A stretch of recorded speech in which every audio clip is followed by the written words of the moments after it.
Welcome to Focus Today. I'm your host, Perry Atkinson, and always a delight and an honor when we can get him. And that is Jordan Sekulow. He is the Executive Director of the American Center for Law and Justice, really one of the watchdogs and hawks in our liberties and freedoms. And you can go to aclj.org. That is a terrific website, incredible resource, aclj.org. And Jordan, thank you for your time, buddy. Good to see you again. Good to see you, Perry.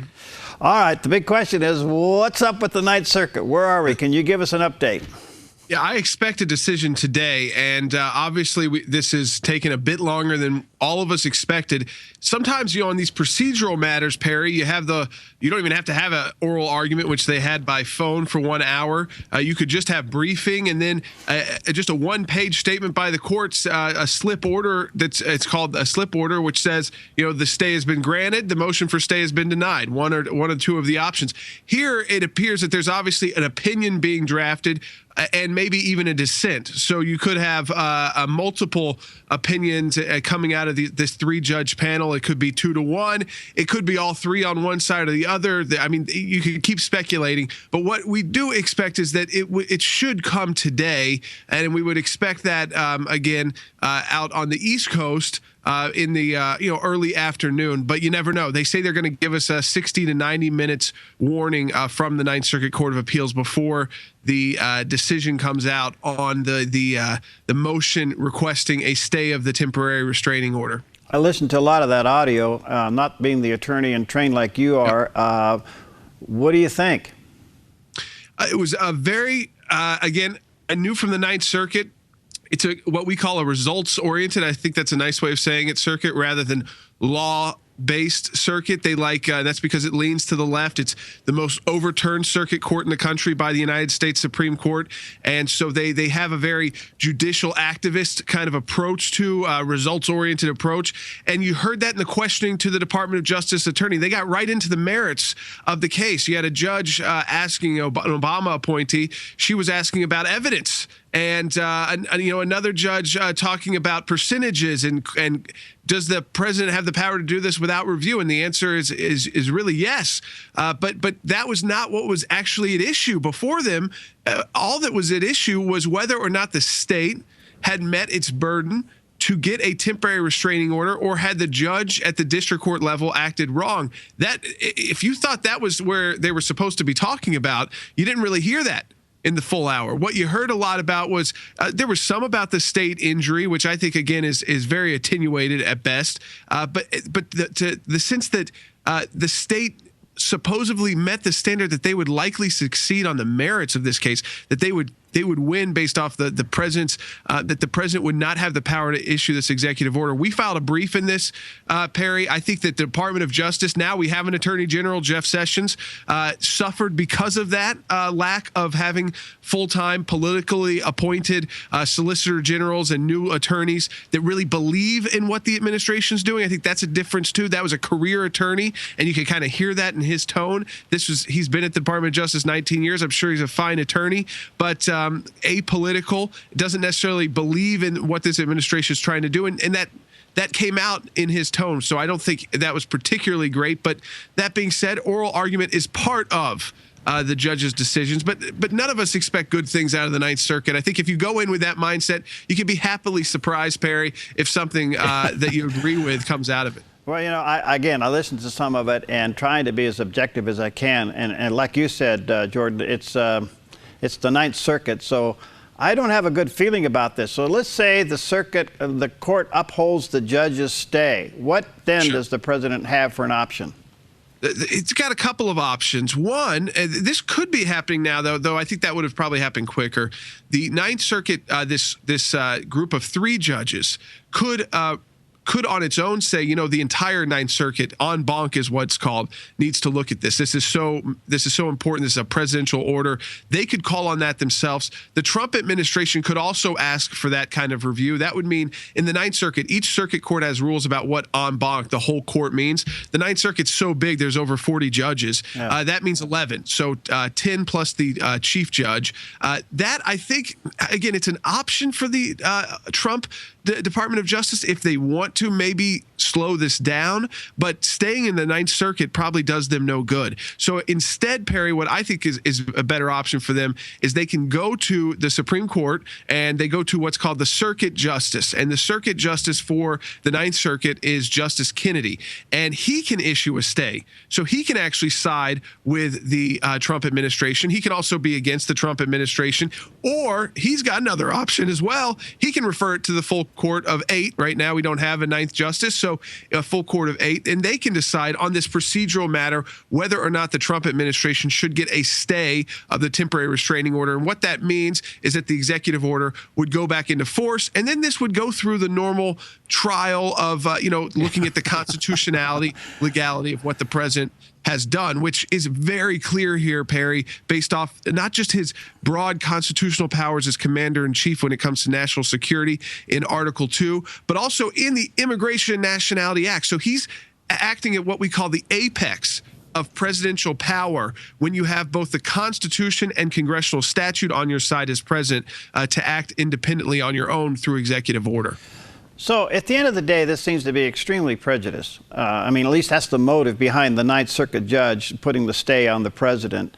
But if you look at just the merits of the legality of what the president done, he does have the power to do this, doesn't he?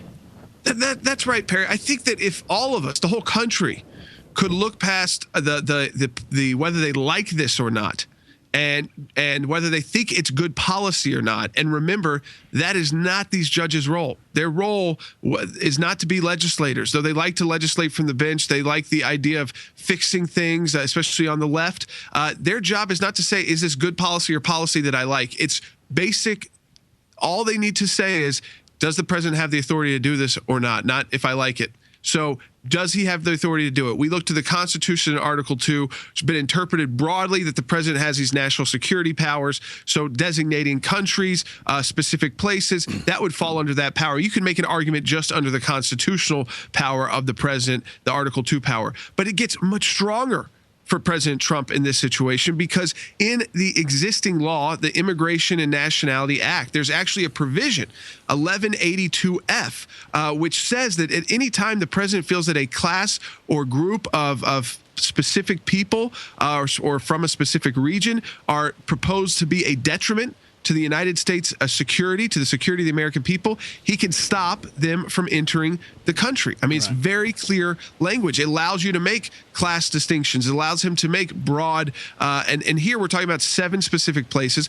When it goes to the pause on the refugee entry, that the president even has more power under the Refugee Act, which is an amendment to that same Immigration Nationality Act, where the president sets the standard for how many refugees are able to enter the country. And he's supposed to do that in consultation with Congress. But remember, President Trump's just paused this for 120 days. That's what he's trying to do. Right. He's not trying to end all refugees for the year. So he didn't need to consult Congress because he hasn't said we're shutting down the refugee program. And again, it falls to presidential power. Congress doesn't set those limits. The president does. And here in both cases, we're talking about pauses, Perry, to programs, not full-time, not ending immigration to the United States or ending refugees coming to the United States. We know that we have an activist court. Unfortunately. So this whole exercise, Jordan, is this an indication of what's going to happen to this president as he goes through his first 4 years? If a judge arbitrarily out of nowhere can throw a speed bump in front of him like this could be really tough governing. Absolutely. This is what we can definitely expect for the Trump presidency, especially because he was eager to get going quickly. So he's issuing orders within his constitutional authority. I see challenges potentially on the sanctuary cities coming. Mm-hmm. That's been broader at this point. We haven't gotten a lot of specifics on the federal funding, but that again, states will challenge that. This is just the most prominent. I think there's more than a dozen of these lawsuits on just this executive order that have been filed. This is the most prominent because a judge issued a nationwide temporary restraining order. But we're ready at the ACLJ. What we've done, it's kind of shift from where we were at the Obama administration to where we are now with the Trump administration. And we've got a special legal team. That's why we were able to actually file a brief in this case. There were only 3 briefs filed on the side of the Trump Trump administration, there were 16 filed on the side of Washington State opposing this. Wow. We were one of those 3 because we've got a special legal team now at the ACLJ just looking ready to defend when we believe that they are appropriate. And we reserve, obviously, the right to say the president's acted inappropriately, but when we believe that it's within the constitutional and statutory power of the president, we have a special legal team set up to defend the orders and actions of this presidency, because we know, Perry, what California and other states have done. Like Eric Holder has come on board for California just to fight the Trump presidency. Good for you guys. And let me say, our viewers and listeners, that's another reason why you need to go to ACLJ and support this organization and what they're doing, aclj.org. One other quick question before I take a break, Jordan. The president criticized the court on a tweet saying it was political. You know, he was very careful. He was very careful on how he did that. But apparently, and I don't know if this is true, that it upset his Supreme Court nominee, Judge Neil Gorsuch. You know, I think some of this is, he was meeting with a Democrat senator who then leaked out that the judge Judge Gorsuch in that meeting said he did not, appreciate attacks generally on the judiciary. That's what the White House is now saying. And I agree. I mean, usually we didn't like it when President Obama attacked the Supreme Court during the State of the Union for their decision in Citizens United. That was while the court was sitting there. I mean, he had the justices literally sitting on the front row of the State of the Union, and he attacked their specific opinion and decision in that case, saying that because of them, foreign money was going to flood into and ruin U.S. elections. So we do have a little bit of precedent for presidents speaking out to these judges. It's not a great thing, and I understand where the judge is coming from. And remember, he's got to go through that confirmation battle. I think he's preparing himself. So Donald Trump should President Trump give him some slack as he prepares to go before what will be very tough confirmation hearings. I agree with that. Let me take a quick break. We're talking to Jordan Sekulow, Executive Director of the American Center for Law and Justice. And folks, again, viewers and listeners, go to aclj.org. It's an incredible resource, and support what they do. We'll take a quick break. We'll be right back. I'm Paulina Leiser, producer of Focus Today. Thank you for watching this video, and make sure to check our other videos at theDove.us. Welcome back to Focus Today, and delighted to have back with us, and honored so as well, Jordan Sekulow. He's the Executive Director of the American Center for Law and Justice, aclj.org. You need to go to that website. It's an incredible resource, and support them. They are a faith-based organization. Okay, Jordan, I wanted to come back to the whole issue of sanctuary cities just for a moment. Our governor, California Governor Brown wants to turn it into a sanctuary state. Our Oregon Governor Brown wants to declare Oregon a sanctuary state. Now, we've got a real rub here between states and cities and the federal government. What's your take on all this? Yeah, so obviously declaring yourself one of these sanctuary cities means that you are not going to enforce the law. It's not necessarily creating new laws. It's saying we're just not going to enforce the laws that exist on the books, and we're going to prioritize in other areas. And that's what the Obama administration allowed cities to do, and we haven't seen it really at a statewide level. So what the Trump executive order has proposed is that we will end sanctuary cities by potentially impacting the federal funding that they receive, whether it's at a municipal level or in these cases where states are looking at doing it statewide, at a statewide level. And Perry, here's where it gets into, again, another legal battle. The federal government, all the funding that's provided and a lot of the programs that a lot of these are federal and state programs that work together, so that some is federal, some is state money, and the state puts in a certain percent, and that's an agreement with the federal government. You go to a case actually that was on the highway funding, so the money that goes to our U.S. roads that the federal government pays for to be built and kept up. And there was a provision in there that said to get this money, you have to have the drinking age in your state has got to be 21 years of age. So states around the country had different ages for how old you had to be to buy alcohol. And the argument was from the states was, wait, you can't condition us receiving the funds based off something else you want to accomplish. And what the court found was that, well, actually, this went to the Supreme Court, was that the people buying alcohol under 21, the younger they buy it, the more dangerous it is. They have studies that show that. Because of that, there is a direct link between the federal government not giving you the funding if you don't do what the federal government is requesting. So I hope people understand what I'm saying there is that the way that the Trump administration will have to go about this is to say, you are not going to receive this funding because of the impact this has on the goal of the funding. If we're funding schools or if we're funding a specific program, Social Security or Medicaid, that this will impact that negatively if you allow for these quote unquote sanctuary cities where you're not enforcing the law. So you need to enforce the law. We need to know that you're at least attempting to enforce the law. That doesn't mean you'll catch every bad actor, and then you'll continue to receive your funds. If not, we can look at suspending some federal funding. As you can hear from my explanation, this is one, again, that will be litigated heavily if it gets to that point. Amazing. Let me switch your attention just for a moment, Jordan, over to the sanctions now placed on Iran. And it's kind of like they're thumbing their nose at us again because they fired off a couple of missiles. How strong are these sanctions? You know, the sanctions have gotten a lot weaker since the nuclear deal. Obviously, we're putting new sanctions in place, so that does economically injure Iran. But Iran faced a economic windfall, not for the people, by the way, unfortunately, for the Revolutionary Guard and the dictatorship, the theocracy, the Ayatollahs.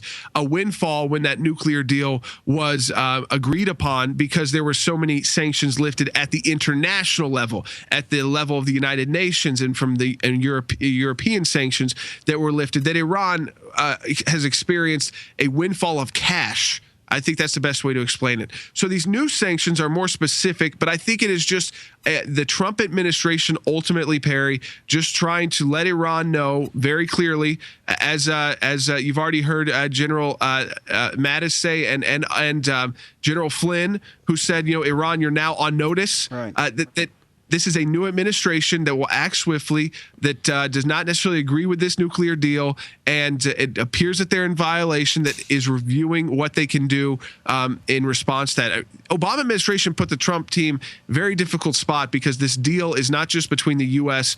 and Iran. It's basically the entire rest of the world powers and Iran, and so we'd have to convince all of them to leave the deal as well. Okay, but if there's a violation in the deal, does that open the door for the U.S. to get out no matter what the other countries do? It does. It does open up, I think, the idea of even going to the UN Security Council a step further than just the U.S. pulling out, which really doesn't impact the deal so much.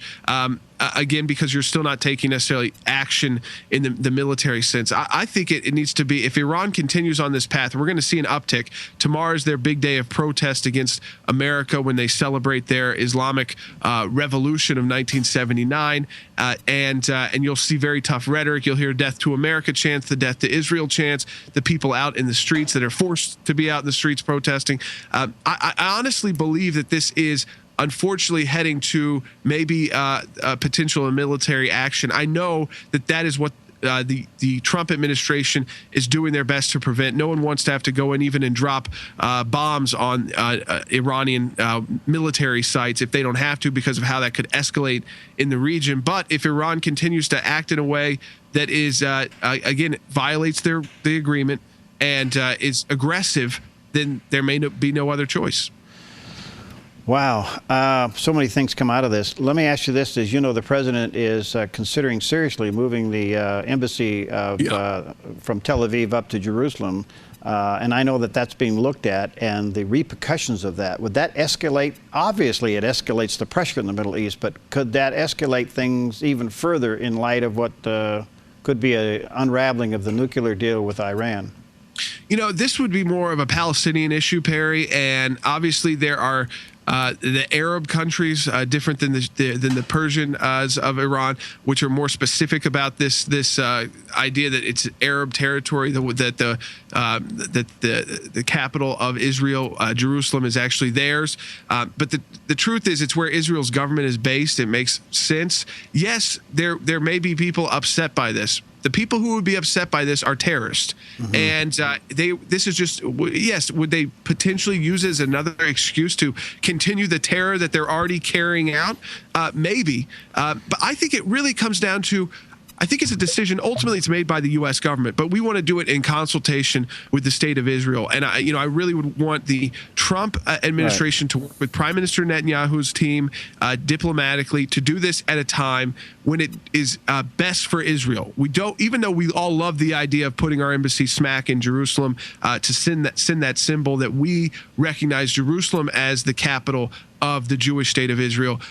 We want to do this at a time that benefits is best for the Israeli people, and because we don't have to rush and do it. Right. Though I do think it's something, if it gets pushed too far back on the back burner, then it ends up never happening. Okay, I agree with that. All right, so let's go over to Judge Neil Gorsuch. He's now the nominee. He's going to go through the confirmation process.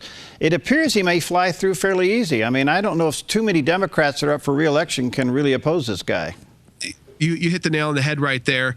There's about 10 Democrats up for re-election that are in states that Donald Trump won, kind of on a scale of anywhere of 20 plus points to a couple of points. They're all having tougher times with specifically the Gorsuch nomination. Now, some of them they voted against. Other than Joe Manchin, they voted against Senator Sessions to become Attorney General. This is a bit different because there is still the ability for Democrats, if they can hold together 41, to try and filibuster this, but we've seen about 7 or 8 Democrats who are right on the line already, as you said, Perry, who have said that Judge Gorsuch at least deserves an up or down vote. That would indicate that it would be tough for Chuck Schumer to put together enough Democrats together to get a filibuster going. That being said, I believe he will do everything possible to filibuster Judge Gorsuch, and that means the option of that nuclear option that we hear about, which should really be called the Harry Reid rule, that could be part of it. I hope it's not for Judge Gorsuch. Likely will be for whoever the next nominee that gets made by President Trump, and that's because that will really be a nominee that could shift the court either to the further to the right. There is a little bit of a rush here, isn't there, Jordan, to get him on the court by March so he can hear some of these cases that are coming down, in particular the bathroom case? Yeah, I mean, I think have the hearings in March, potentially in April, but as we've seen from the Democrats, they're going to obstruct as much as possible, and that means that they, the hours and hours that they use to try and prevent things from moving forward. But yes, we need to get his confirmation hearings going early next month, and then we get him on the bench no later than April. Jordan, you and your organization, your dad, everybody, best to you guys. Thank you. God bless you. Thanks for what you do. Let me say to our viewers and listeners, you can go to aclj.org. It's an incredible resource. Support this organization. They are the hawks on our side. So aclj.org. Thanks, buddy. Talk to you. Are you going to be at the NRB? I think we should be down there, so we should see you there, Perry. Okay, bud. Coffee on me. All right. Sounds good. All right. We'll be right back.